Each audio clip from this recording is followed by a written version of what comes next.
Հրապարակ թերթը գրում է. Մայրաթորին մոտ կանգնած մեր աղբյուրներն ասում են, որ եկեղեցու դեմ իշխանությունների այս ամոթալի արշավից հետո անգամ Գարեգին Բ կաթողիկոսը դեմ է իրավիճակը սրելուն եւ շատ զգուշավոր է։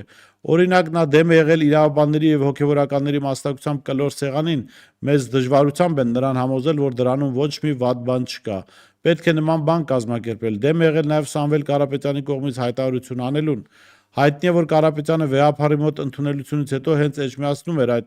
կարճ հարցազրույցը տվել News.am-ի թղթակցին։ Նա փորձում է արմատական տրամադրված հոգեվորականներին ու հավատացյալներին հնարավորինս կառավարել, հանդարտեցնել, որ բանը բախումների չհասնի, եւ դեռ հույս ունի, որ Նիկոլ Փաշինյանը սրացումների այս փուլը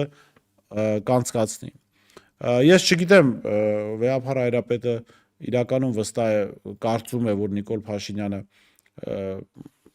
ավելի կթուլացնի սրացումները, ես վստահ եմ, որ Նիկոլ Փաշինյանը չի թուլացնի, բայց կարծում եմ վեհափարը իմ կարծիքն է, ճիշտ ճանապարհ է ընտրել, ինչու, որովհետև ու ես չեմ իհարկե այդ գնահատական տվողը ճիշտ կամ սխալ, բայց եկեղեցին իրավունք չունի տրվել էմոցիաների եւ հենց այդ տրամաբանության մեջ էլ մնում է վեհափարը եւ եկեղեցին, որովհետև Նիկոլ Փաշինյանին հենց դա էլ պետք է։ Նիկոլ Փաշինյանին պետք է, որ եկեղեցին, հոգեվորականները իջնեն իր մակարդակի, հա, ու ասենք Նիկոլ Փաշինյանը ուզածը որն է, որ հոգեվորականների հետ սեռական օրգաններով չափվեն երևի։ Արդեն դուք տեսաք, որ շատ ուղիղ առաջարկ էր նման անում։ Մարդը, հասկանում եք,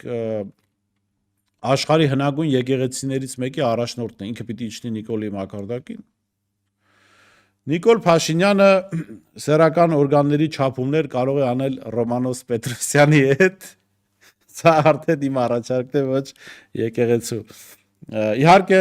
այստեղ եթե Ռոմանոսը չնեղվի։